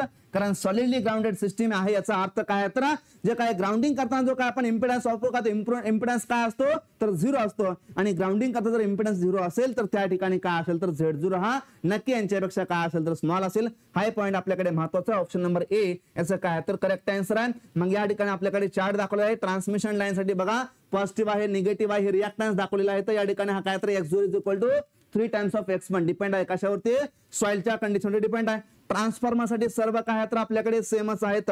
या ठिकाणी सिलेंड्रिकल रोटरची मशीन आहे, सलाइन पोलची काय तर मशीन आहे. या ठिकाणी डबल डॅश म्हणजे काय तर हा सब ट्रान्झिएंट रिएक्टन्स आहे. या ठिकाणी काय तर सब ट्रान्झिएंट रिएक्टन्स आहे. या ठिकाणी जर आपण सिलेंड्रिकल रोटरचा विचार केला असेल तर काय तर आपल्याकडे एकच रिएक्टन्स भेटतो. पण सलाइन पोलच्या केसमध्ये काय तर आपल्याकडे दोन असतात, एक असतो क्वाड्रेचर आणि दुसरा असतो काय तर डायरेक्ट ऍक्सिसचा रिएक्टन्स. या ठिकाणी काय तर जो काय निगेटिव्ह सिक्वेन्स इम्पिडन्स आहे का तो काय तर आपल्याकडे सब ट्रान्झिएंटच्या बरोबर आहे. आणि या ठिकाणी हा जो काही 0 वाला आहे का तो 0 अगेन काय तर लेस आहे पॉझिटिव्ह पेक्षा आणि या ठिकाणचा 0 काय तर लेस आहे पॉझिटिव्ह म्हणजेच काय तर सब ट्रान्झिएंट रिएक्ट पेक्षा आणि या ठिकाणी निगेटिव्ह वाला काय तर कमी अगेन या ठिकाणी आपण लिहितो काय तर for solidly grounded system. Solidly grounded system साठी आपल्याकडे काय असतो तर Z1 या ठिकाणी असेल Z1 is greater than Z2 असेल आणि या ठिकाणी काय तर Z1 is greater than Z2 greater than काय तर Z0 हा सिक्वेन्स आपल्याकडे या ठिकाणी फॉलो करायचा. अगेन हे ट्रान्समिशन लाईन साठी काय असतात तर पॉझिटिव्ह आणि निगेटिव्ह सेम असतात आणि या ठिकाणचा हा झिरो सिक्वेन्स रिॲक्टन्स हा डिपेंड असतो कशावरती सॉइल मध्ये असणाऱ्या ग्राउंडिंगच्या इम्पेडन्स वरती किंवा ग्राउंडिंगच्या रिॲक्टन्स वरती डिपेंड आहे. म्हणजे आपण रिॲक्टन्स कसा यूज करतो त्या ठिकाणी सॉइलची कंडिशन कशी आहे त्या ठिकाणचा सॉइलचा रेजिस्टन्स कसा याच्यावरती काय तर आपल्याकडला झिरो सिक्वेन्स इम्पेडन्स डिपेंड आहे. अगेन या ट्रान्समिशन लाईनच्या केसमध्ये असणारे फॉर्म्युले x1 is equal to x2 आता रिॲक्टन्सचा लिहूया विच इज इक्वल टू काय तर xs minus xm where xs म्हणजे काय तर सेल्फ रिॲक्टन्स आहे आणि xf म्हणजे काय तर म्युच्युअल रिॲक्टन्स आहे आणि आपण लिहितो काय तर x0 is equal to xs plus 2 times of the xm. आता xm ला आपण काय केलं डबल केलं आणि या ठिकाणी काय केलं ऍडिशन केलं म्हणून हा झिरो सिक्वेन्स इम्पेडन्स किंवा झिरो सिक्वेन्स रिॲक्टन्स हा काय असतो जास्त असतो ट्रान्समिशन लाईनच्या केसमध्ये. हाय पॉईंट काय तर महत्वाचा आहे. जर आपण या ठिकाणी xm ची व्हॅल्यू 0 ठेवली असेल म्हणजे कोणत्या प्रकारचा म्युच्युअल रिॲक्टन्स नाही आहे. xm इथं 0 झाला म्हणजे हा फक्त xs राहिला इथं xm 0 राहिला म्हणजे हा काय तर xs राहिला. मग या केसमध्ये ऑल पॉझिटिव्ह त्यानंतर निगेटिव्ह आणि झिरो सिक्वेन्स रिॲक्टन्स काय असतात तर सेम असतात. हाय पॉईंट आपल्याकडे काय तर महत्वाचा आहे. Next more relay is normally used for the protection of. आता आपल्याकडे ट्रान्समिशन लाईनच्या प्रोटेक्शन सिस्टीम बद्दल आपण डिस्कशन करतो. मग या ठिकाणी मोर रिले बद्दल आपण एक ट्रिक सांगितली होती काय असेल तर MIR ही या ठिकाणी 3 वर्ड आहे लक्षात ठेवायचे येतात. M stands for move, I stands for impedance आणि R स्टँड्स फॉर रिॲक्टन्स. या ठिकाणी मोर रिलेचा आपण उपयोग करतो काय तर for long transmission line. Impedance relay हा काय तर दोघांच्या मध्ये म्हणून याचा आपण उपयोग करतो काय तर मिडियम ट्रान्समिशन लाईन आणि हा R काय तर लास्ट लाईन मध्ये याचा उपयोग आपण करतो काय तर शॉर्ट ट्रान्समिशन लाईन साठी आपण याचा उपयोग करतो. म्हणजे MIR स्टार्टिंगला लॉंग ट्रान्समिशन लाईन त्यानंतर मीडियम ट्रान्समिशन लाईन त्यानंतर काय तर शॉर्ट ट्रान्समिशन लाईन. तसेच आपण एक ट्रिक पाहतो कशाच्या केसमध्ये टर्बाईनच्या केसमध्ये काय असते तर PFK म्हणजे पेल्टन व्हील टर्बाईन आहे त्यानंतर फ्रान्सिस टर्बाईन आहे त्यानंतर काय तर कपलान टर्बाईन आहे. मग या पेल्टन टर्बाईनचा आपण उपयोग करतो कशासाठी तर आपल्याकडे असणारा हाय हेड साठी आपण काय करतो त्याचा उपयोग करतो. त्यानंतर फ्रान्सिस दोघांच्या मध्ये म्हणण्याचा आपण उपयोग करतो काय तर मिडियम हेड आहे. कपलान काय तर लास्ट ला म्हणून याचा उपयोग आपण करतो काय तर लो हेड साठी आपण याचा उपयोग करतो. त्यानंतर आपण पाहतो मेजरमेंटच्या केसमध्ये काय असतो तर HMA. मग आपण पाहतो काय तर आपल्याला क्यू फॅक्टर मेजर करायचा आहे कॉइलचा. मग H stands for hedge bridge उपयोग करतो काय तर for high Q factor. M stands for Maxwell inductance capacitance bridge आहे उपयोग करतो काय तर आपल्याकडे मीडियम क्यू कॉइलचा क्यू फॅक्टर आपल्याकडे फाइंड करायचा जो काय असेल तर 1 पासून 10 पर्यंत असेल आणि अँडरसन ब्रिजचा आपण उपयोग करतो काय तर ठिकाणी असणार आपल्याकडे लो क्यू फॅक्टर मेजर करायचा आहे. म्हणजे हा याच्या माध्यमातून आपण करूया काय तर लो क्यू फॅक्टर जो की काय तर क्यू लेस दॅन 1 असेल या ठिकाणी क्यू हा ग्रेटर दॅन काय असेल तर 10 असेल. मग या मेजरमेंटच्या केसमध्ये आपण पाहतो काय तर हेज ब्रिज हा काय तर स्लोवेस्ट ब्रिज आहे का तर हा हाय क्यू कॉइलसाठी आपण यूज करतो. त्यानंतर हा मॅक्सवेल इंडक्टन्स ब्रिज आहे आणि अँडरसन ब्रिज हा काय तर फास्टेस्ट ब्रिज आहे मोस्ट ॲक्युरेट ब्रिज आहे 5 पॉइंट ब्रिज आहे जो की आपण काय करतो तर लो कॉइलचा इंडक्टन्स आपल्याकडे किंवा लो क्यू फॅक्टर मेजरमेंट करायचं त्या केसमध्ये आपण काय करतो अँडरसन ब्रिज यूज करतो. म्हणजे ह्या काय तर आपल्याकडे MIR PFK आणि HMA या काय तर 3 वेगवेगळ्या ट्रिक आहेत. आता एक्झाम मध्ये या MIR वरती जर एक क्वेश्चन असतो जर याच्यावरती नसेल तर आपल्याकडे याच्यावरती असतो किंवा जर याच्यावरती नसेल तर आपल्याकडे याच्यावरती क्वेश्चन असतो. म्हणजे या 3 जे का आपल्याकडे वर्ड लिहिले आहेत का इथं 3 आहेत इथं 3 आहेत इथं 3 आहेत. म्हणजे जर आपण 3 शब्द या ठिकाणी बोललो MIR PFK आणि HMA या 3 शब्दावरून प्रत्येक एक्झाम मध्ये आपल्याकडे एक तरी मिनिमम क्वेश्चन विचारला गेला असतो. रिसेंटली झालेली आपल्याकडे महाजनकोची एक्झाम असेल महाट्रान्सकोची एक्झाम असेल याच्यामध्ये या रिले बद्दल क्वेश्चन विचारला गेला होता. त्यानंतर हे जे काही HMA हे जी काय आपल्याकडे आहेत का ब्रिज या ब्रिजेस बद्दल पण आपल्याकडे एक्झाम मध्ये क्वेश्चन असतो. जर तुम्ही प्रिव्हियस इयरचे आपल्याकडे महाडिस्कॉम असेल महाट्रान्सको असेल त्यानंतर महाजनको असेल जर याच्या क्वेश्चन पेपर जर तुम्ही मेमरी बेस काढले असतील तर इथून तुम्हाला एक क्वेश्चन पाहायला भेटेल म्हणजे भेटेल. अच्छा आपण पाहत होतो काय तर रिले बद्दल हे MIR म्हणजेच काय तर ट्रान्समिशन लाईन साठी आपण यूज करतो. म्हणजे हे काय तर बेसिकली डिस्टन्स रिले आहेत. या डिस्टन्स रिलेचा आपण उपयोग करतो काय तर for the protection of the transmission line. मग लॉंग ट्रान्समिशन लाईन आपण करतो मोर रिले. त्यानंतर हा इम्पेडन्स रिले तो काय तर ठिकाणचा रिॲक्टन्स रिले आहे. हा जो काय मोर रिले आहे का या मोर रिलेचा आपण काय म्हणतो तर ऍडमिटन्स रिले असं म्हणतो. याचंच नाव दुसरं काय तर आपल्याकडे ऍडमिटन्स रिले आहे. हा या जो काय रिले आहे का तो रिले या ठिकाणी काय करतो तर जो काय आपल्याकडे RX प्लेन आहे का त्या RX प्लेन वरती काय करतो तर स्मॉल स्पेस ऑक्युपाय करतो. हा इम्पिडन्स रिले दोघांच्या मध्ये याचा उपयोग करतो आपण मीडियम ट्रान्समिशन लाईन साठी. अगेन हा RX प्लेन वरती काय करतो आपल्याकडे तर मीडियम स्पेस ऑक्युपाय करतो. हा रिएक्टन्स रिले हा शॉर्ट ट्रान्समिशन साठी यूज करतो. हा RX प्लेन वरती काय करतो तर जास्त या ठिकाणी स्पेस ऑक्युपाय करतो. म्हणजे लार्ज स्पेस जर कोण ऑक्युपाय करत असेल तर कोणता असतो तर काय रिएक्टन्स रिले असतो. अगेन ह्या रिएक्टन्स रिलेचा आपण उपयोग करतो कशासाठी it is used for the protection of the earth faults of the short transmission line. म्हणजे शॉर्ट ट्रान्समिशन लाईन मध्ये होणारे अर्थ फॉल्ट साठी आपण काय करतो रिएक्टन्स रिलेचा उपयोग करतो. मग या 3 रिले बद्दल अगेन आपल्याकडे क्वेश्चन असतो काय तर यांचा पॉवर स्विंगचा सिक्वेन्स कसा आहे आणि त्यानंतर आर्क रेजिस्टन्सचा सिक्वेन्स कसा आहे. मग लॉंग ट्रान्समिशन साठी पण मोर रिले यूज करण्याच्या पाठीमागचं रिझन काय असतं तर more relay is the least affected to the power swing. जो काय मोर रिले असतो का तो मोर रिले या ठिकाणी पॉवरच्या स्विंगला लिस्ट म्हणजे सगळ्यात कमी अफेक्टेड असतो म्हणून आपण काय करतो तर मोर रिलेचा उपयोग करतो. पण त्याच ठिकाणी जर आपण रिएक्टन्स रिलेचा विचार केला असेल तर रिएक्टन्स रिले हा most affected to the power swing. म्हणजे रिएक्टन्स रिले हा काय करतो पॉवर स्विंगला खूप जास्त अफेक्टेड झालेला असतो, खूप जास्त त्याचा प्रभाव झालेला असतो. म्हणून रिएक्टन्स रिलेचा आपण लॉंग ट्रान्समिशन लाईन मध्ये उपयोग करत नाही. दुसऱ्या केस मध्ये जो काय आपण आर्क रेजिस्टन्स आहे का त्या आर्क रेजिस्टन्स मध्ये आपण बोलतो म्हणजे काय रिएक्टन्स रिले का रिएक्टन्स रिले काय तर least affected to the arc resistance आहे. आणि जो काय मोर रिले का तो मोर रिले काय तर most affected to the arc resistance आहे. म्हणून मोर रिलेला कधीच आपण शॉर्ट मध्ये वापरत नाही आणि रिएक्टन्स रिलेला आपण काय कधीच या ठिकाणी लॉंग ट्रान्समिशन मध्ये वापरत नाही.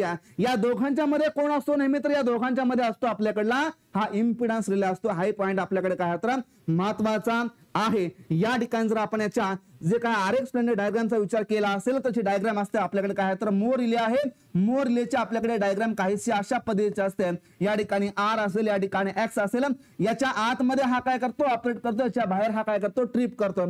इम्पिडन्स रिले मध्ये काय असतो आपल्याकडे जो काय RX प्लेन आहे का त्या RX प्लेन मध्ये आपल्याकडे जो काय याचा ओरिजिन आहे का तो ओरिजिन म्हणजे काय सर्कलचा सेंटर आहे. याच्या आतमध्ये हा काय करेल तर ऑपरेट करेल, बाहेर काय तर हा नॉन ऑपरेटिंग झोन आहे. जो काय रिएक्टन्स रिले आहे का तर रिएक्टन्स रिलेचा आपल्याकडे RX प्लेन डायग्राम आपण पाहतो का तर X आहे, या ठिकाणी काय तर R आहे. या ठिकाणी हा काय करतो ऑपरेट करतो, याच्यावरती हा काय करतो सिंपल तर ब्लॉक करतो म्हणजे काय करतो ट्रिप करतो. हेही पॉइंट आपल्याकडे काय तर महत्वाचे आहेत. अगेन जर आपण लेनचा क्रायटेरिया विचार केला असेल तर लॉंग ट्रान्समिशन लाईन कशाला म्हणायचं तर ज्या लाईनची लेंथ फॉर 50 हर्ट्ज साठी म्हणजे 50 हर्ट्जच्या फ्रिक्वेन्सीसाठी ज्या लाईनची लेंथ ही 200 किलोमीटर पेक्षा जास्त असेल ती लाईन ही काय असते तर लॉंग ट्रान्समिशन लाईन असते. फॉर 50 हर्ट्ज फ्रिक्वेन्सी ज्या लाईनची लेंथ ही 80 किलोमीटर पासून 200 किलोमीटर पर्यंत असते ती लाईन असते कोणती तर मीडियम ट्रान्समिशन लाईन असते.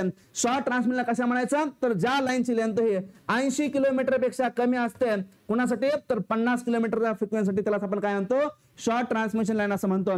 अगेन या ठिकाणी ट्रान्समिशन लाईनचं क्लासिफिकेशन चेंज होतंय कशाच्या बेसिसवरती तर जी या ठिकाणी वेवलेंथ आहे का त्या वेवलेंथच्या बेसिसवरती काय होतंय ट्रान्समिशन लाईनच्या ठिकाणी क्लासिफिकेशन चेंज होत आहे. म्हणजेच आपण बेसिकली काय करतो तर क्लासिफिकेशन पाहतो काय तर बेसिकली फिजिकल लेंथ ट्रान्समिशन लाईनची डिवाइडेड बाय काय तर याची वेवलेंथ किती असेल याही पद्धतीने आपण काय करतो क्लासिफिक करतो. मग physical length divide by wavelength म्हणजे काय तर या ठिकाणी असणारी व्हेलॉसिटी डिवाइड बाय काय तर फ्रिक्वेन्सी आहे. व्हेलॉसिटी तर काय तर फिक्स आहे किती असते लाईटची तर 3 × 10⁻⁸ काय तर 8 मीटर पर सेकंड काय तर लाईटची व्हेलॉसिटी आहे आणि व्हेलॉसिटी फिक्स आहे. म्हणून जे काय ट्रान्समिशन लाईनचं क्लासिफिकेशन काय आपण घेतो कशा बेसवरती तर L × F च्या प्रोडक्ट वरती घेतो. जर ही फ्रिक्वेन्सी या ठिकाणी 50 हर्ट्ज असेल तर या ठिकाणी हे क्लासिफिकेशन व्हॅलिड आहे का तर आहे. पण फ्रिक्वेन्सी जर अदर दॅन 50 हर्ट्ज असेल तर या ठिकाणी ट्रान्समिशन लाईन शॉर्ट आहे, मीडियम आहे, लॉंग आहे हे आपण जाणण्यासाठी आपण काय करतो तर L × F चा प्रोडक्ट घेतो. हाय पॉइंट काय तर आपल्याकडे महत्वाचा आहे. मग L × F चा प्रोडक्ट जर 4000 च्या अगोदर आला असेल म्हणजे कमी आला असेल शॉर्ट ट्रान्समिशन लाईन 4 पासून 10 पर्यंत आला असेल 10000 पर्यंत तर तो काय तर मीडियम ट्रान्समिशन लाईन आहे. आणि L × F चा प्रोडक्ट जर काय 10000 च्या वरती गेला असेल तर ती या ठिकाणी काय तर लॉंग ट्रान्समिशन लाईन आहे. हा या ठिकाणचा पॉइंट आपल्याकडे महत्वाचा आहे. मग भले लेंथ आपल्याकडे 60 किलोमीटर देऊ द्या पण फ्रिक्वेन्सी जर 400 हर्ट्ज दिले असेल तर 60 × 400 होईल आपल्याकडे 24000 आणि 24000 हा काय तर L × F चा प्रोडक्ट आहे जो काय तर 10000 च्या वरती आहे. म्हणून या ठिकाणी ती 60 किलोमीटरची लाईन काय असते तर लॉंग ट्रान्समिशन लाईन असते. हाय पॉइंट आपल्याकडे काय तर महत्वाचा आहे. मग या केसमध्ये आपण मोर रिलेचा उपयोग करूया कशासाठी तर for the protection of the long transmission transmission line हा आपल्याकडे अगेन क्वेश्चन आला होता. कुठं आला होता तर महाजनकोच्या एक्झाम मध्ये आपल्याकडे क्वेश्चन विचारला गेला होता. त्याचबरोबर ट्रान्सकोच्या एक्झाम मध्ये सुद्धा आपल्याकडे हा क्वेश्चन विचारला गेला होता. मग या ठिकाणी जे काय आपल्या क्लास नोट्स आहेत या क्लास नोट्स मध्ये याच्याबद्दल डिस्कशन दिलेलं आहे. ट्रान्समिशन लाईन शॉर्ट लेंथ आहे, त्यानंतर मीडियम आहे, त्यानंतर लॉंग आहे. या ठिकाणी लेंथचं क्लासिफिकेशन आहे 50 हर्ट्जच्या फ्रिक्वेन्सीसाठी 0 पासून 80, 80 पासून 200 आणि 200 पेक्षा ग्रेटर. या ठिकाणी ऑपरेटिंग व्होल्टेजची रेंज आहे. शॉर्ट साठी काय तर 0 पासून 20 पर्यंत, मीडियम साठी काय तर 0 पासून 20 पासून 100 आणि लॉंग साठी काय तर 100 kV पेक्षा जास्त. कॅपॅसिटन्स आपण काय करतो शॉर्ट मध्ये कन्सिडर करत नाही, मीडियम मध्ये आपण काय करतो लंप करतो आणि लॉंग मध्ये आपण काय करतो डिस्ट्रीब्यूट करण्याचा प्रयत्न करतो. का तर लॉंग ट्रान्समिशन लाईन साठी जे काही RLC पॅरामीटर असतात का RLCG हे काय असतात तर डिस्ट्रीब्युटेड पॅरामीटर असतात. म्हणजे एंटायर लेंथ वरती आपण काय करतो डिस्ट्रीब्यूट करतो. या ठिकाणी डिस्टन्स रिले यूज करतो for short transmission line, reactance for medium transmission line, impedance and for long transmission line आपण काय करतो मोर रिले यूज करतो. अगेन आपल्याकडे दुसरा एक रिले असतो त्याला आपण म्हणतो काय तर ऑफसेट मोर रिले. हा जो काय ऑफसेट मोर रिले आहे का तो ऑफसेट मोर रिले या ठिकाणी यूज करतो आपण. कशासाठी तर offset more relay is used for the protection of the alternator against the failure of the excitation. जेव्हा जेव्हा अल्टरनेटरचं एक्साइटेशन फेल्युअर होईल तेव्हा तेव्हा अल्टरनेटर काय करेल तर असिंक्रोनसली रोटेट करेल. म्हणजे काय करेल तर अदर दॅन सिंक्रोनस स्पीडला रोटेट करेल. आणि याला आपल्याला प्रोटेक्ट करायचं आहे का तर असिंक्रोनस स्पीडला रोटेट करण्याचा प्रयत्न केल्याच्या कारणामुळे रोटर काय होईल तर आपल्याकडे हीट होईल आणि हीट होऊन ते डॅमेज होण्याचे चान्सेस आहेत. म्हणून याला प्रोटेक्ट करायचं आपण काय करतो तर ऑफसेट मोर रिले यूज करतो. मग ऑफसेट मोर रिलेचा उपयोग काय असतो तर protection of the alternator against the loss of excitation. High point आपल्याकडे काय तर ठिकाणचा महत्वाचा आहे. नेक्स्ट आहे बघा reactance relay is normally preferred for the protection of against. आपण आताच पाहिला रिएक्टन्स रिलेचा आपण उपयोग कशासाठी करतो तर फॉर शॉर्ट ट्रान्समिशन लाईन. आणि शॉर्ट ट्रान्समिशन लाईन मध्ये काय असतात तर आपल्याकडे असणारे जे काय आर्क रेजिस्टन्स आहे किंवा जे काय अर्थ फॉल्ट असतात ते काय असतात तर जास्त असतात. मग रिएक्टन्स रिलेचा उपयोग आपण काय करतो तर अर्थ फॉल्ट साठी करतो. हाय पॉइंट काय तर आपल्याकडे महत्वाचा option number A is the correct answer असेल. रिएक्टन्स रिले हे शॉर्ट ट्रान्समिशन लाईन मध्ये असणारे अर्थ फॉल्टच्या प्रोटेक्शन साठी आपण यूज करतो. नेक्स्ट आपल्याकडे आहे if the fault current is 2000 ampere the relay setting is 50% and the CT ratio is 400:5 then the plug setting multiplier will be. Again हा काय तर आपल्याकडे असणारा इम्पॉर्टंट MCQ आहे. या ठिकाणी आपण PSM पाहतो. PSM म्हणजे काय तर प्लग सेटिंग मल्टिप्लायर. म्हणजे या ठिकाणी जो काय आपल्याकडे रिले आहे का तर रिलेची आपण सेटिंग चेंज करतो. काय तर रिले या ठिकाणी ऑपरेट झाला पाहिजे एखाद्या पर्टिक्युलर करंटला. मग या ठिकाणी आपण काय करतो करंटची सेटिंग करतो. मग करंट सेटिंग केली की या ठिकाणी सिटीचा रेशो एखादा फिक्स असेल आणि त्या फिक्स सिटीच्या रेशोला कोणत्या करंटला रिलेनं ऑपरेट व्हायला पाहिजे का त्यालाच आपण काय म्हणतो तर प्लग सेटिंग मल्टिप्लायर असं म्हणतो. मग या ठिकाणी PSM इज इक्वल टू काय असतो आपल्याकडे तर फॉल्ट करंट डिवायडेड बाय काय असेल तर CT रेशो इंटू CS. म्हणजे काय तर हा या ठिकाणी असणारी करंट सेटिंग आहे त्याला आपण रिले सेटिंग असं म्हणतो. मल्टिप्लाय बाय काय तर CT सेकंडरी करंट आहे. आता या ठिकाणी हा जो काय करंट सेटिंग आहे आणि हा जो काय CT सेकंडरी करंट आहे का या दोघांचा प्रोडक्टला आपण काय म्हणतो तर रिलेचा ऑपरेटिंग करंट. म्हणजे या ठिकाणी काय असेल तर फॉल्ट करंट डिवायडेड बाय काय असेल CT रेशो मल्टिप्लाय बाय काय असेल आपल्याकडे तर रिलेचा ऑपरेटिंग करंट. म्हणजे रिले या ठिकाणी कोणत्या करंटला ऑपरेट होईल त्यालाच आपण काय म्हणतो तर पिकअप करंट असं म्हणतो. म्हणजे हा काय असतो आपल्याकडे तर I पिकअप असतो. म्हणजे बेसिकली जो काय PSM आहे का त्या PSM चा फॉर्म्युला असतो काय तर IF divided by CT ratio multiply by काय तर pickup current. And this pickup current is nothing but काय तर करंट सेटिंग दॅट इज रिलेला आपण सेट कुठल्या पर्सेंटेजला केलेला आहे मल्टिप्लाय बाय काय तर असणारा CTचा सेकंडरी करंट. म्हणजे या ठिकाणी CTचा काहीतरी रेशो असेल. फॉर एक्झाम्पल इथे काय तर 4:5 चा CT आहे. या ठिकाणी 5 हा काय तर सेकंडरी साईडचा करंट आहे आणि 400 हा काय तर प्रायमरी साईडचा करंट आहे. म्हणजे 5 मल्टिप्लाय बाय 50% केला की या ठिकाणी काय होईल तर आपल्याकडे पिकअप करंट होईल. म्हणजे या क्वेश्चन मध्ये जर आपण पिकअप करंट काढायला गेलो हा पिकअप करंट म्हणजेच काय असतो आपल्याकडे रिलेचा ऑपरेटिंग करंट असतो विच इज इक्वल टू काय तर या ठिकाणी असणारी करंट सेटिंग किती आहे तर 50% आहे. म्हणजे काय तर 50 डिवाइड बाय 100 करा इंटू या ठिकाणी CT सेकंडरी करंट किती आहे तर 5 आहे. म्हणजे आपल्याकडे या ठिकाणी पिकअप करंटची व्हॅल्यू काय तर 2.5 एम्पियर येईल. म्हणजे CTच्या सेकंडरी वरून CTच्या सेकंडरी साईडला जेव्हा करंट हा या ठिकाणी 2.5 एम्पियरच्या वरती जाईल का त्याच वेळेस माझा रिले हा काय होईल तर आपल्याकडे ऑपरेट होईल. रिले या ठिकाणी ट्रिप सिग्नल देईल कुणाला सर्किट ब्रेकरला आणि सर्किट ब्रेकर काय करेल तर त्या सर्किटला या ठिकाणी आयसोलेट करण्याचा प्रयत्न करेल. म्हणजे रिलेचं काम काय तर फॉल्टला डिटेक्ट करायचं आहे आणि सर्किट ब्रेकरचं काम काय तर त्या फॉल्टी सेक्शनला काय करायचं आहे हेल्दी पासून आयसोलेट करायचं. ह्या दोघांचे काय तर आपल्याकडे फंक्शन आहेत. म्हणजे या ठिकाणी हे जे काय रिले सेटिंग आहे, काय रिले सेटिंग म्हणजे काय, आता करंट सेटिंग वरती माझा डिपेंड आहे की रिले हा कोणत्या करंटला ऑपरेट व्हायला पाहिजे. आता या ठिकाणी आपल्याकडे सीएस दिलाय किती, तर आपल्याकडे 50% दिलेला आहे. जर या ठिकाणी मी या ठिकाणी सीएस ची व्हॅल्यू जर 100% घेतली असेल तर माझा रिले ऑपरेट होईल कोणत्या करंटला, तर 100 मल्टिप्लाय बाय 5 करा डिवाइड बाय इथं 100 होईल. म्हणजे ज्यावेळेस माझ्याकडे सिटी सेकंडरी मधून करंट हा 5 अँपिअर फ्लो होईल का, त्या केस मध्ये माझा रिले या ठिकाणी काय होईल तर ऑपरेट होईल. म्हणजे according to the relay setting or the current setting या ठिकाणी काय होतं, आपला रिलेला कोणत्या करंटला ऑपरेट करायचं ते आपण करू शकतो. आणि हीच सेटिंग आपल्याकडे दिली असते मॅन्युफॅक्चररना, आणि यालाच आपण काय म्हणतो, प्लग सेटिंग मल्टिप्लायर असं म्हणतो. मग या ठिकाणी आपण काय काढला तर आय ऑपरेटिंग करंट काढला, म्हणजे पिकअप करंट काढला. इथं आपल्याकडे फॉल्ट करंट दिलाय, फॉल्ट करंट किती आहे तर 2000 अँपिअर आहे. डिवाइड बाय सिटीचा रेशो किती आपल्याकडे तर 400:5 आहे. मल्टिप्लाय बाय काय करा तर हा 2.5 करा. जर आपण याला कॅल्क्युलेट केलं तर आन्सर आपल्याकडे येईल काय तर 10 अँपिअर. म्हणजे 10 अँपिअर या क्वेश्चन मध्ये आपल्याकडे कुठं आहे का, तर 10 अँपिअर या क्वेश्चन मध्ये आपल्याकडे कुठे नाही आहे. म्हणून नन ऑफ द अबो हे याचं काय तर करेक्ट आन्सर आहे. आता आयपी एक्झाम मध्ये काढत बसायचं का तर नाही आहे. एक्झाम मध्ये स्ट्रेट फॉरवर्ड फॉर्म्युला वापरायचा कोणता, PSM is equal to fault current divided by CT ratio into CS into CT secondary current. म्हणजे एक्झाम मध्ये जर क्वेश्चन आला तर फॉर्म्युला वापरायचा कोणता, तर IF किती आहे 2000 डिवाइडेड बाय सिटीचा रेशो किती आहे तर 400 डिवाइडेड बाय काय तर 5 आहे, 400 बाय काय तर 5 आहे. त्यानंतर आपल्याकडे असणारा CS किती आहे तर CS ठिकाणचा आहे 50% म्हणजे काय तर 50 डिवाइडेड बाय 100 आहे. आणि इंटू या ठिकाणचा काय तर सिटीचा सेकंडरी करंट काय तर 5 आहे. या 5 ला या ठिकाणचा हा 5 गेला, या 2 झिरोला या ठिकाणचे हे 2 झिरो गेले, 5 चोक 20 झाला, 2000 50 चोक काय झाले तर 2 झाले, 2000 भागिले काय करा 200 करा. आन्सर आपल्याकडे येऊन जाईल काय तर 10 अँपिअर आन्सर येऊन जाईल. जर आपल्याकडे पिकअप करंट विचारला असेल तरच हे काढत बसा, अदरवाइज काढायची गरज आहे का तर अदरवाइज काढायची गरज नाही. हा पॉईंट काय तर आपल्याकडे महत्वाचा आहे.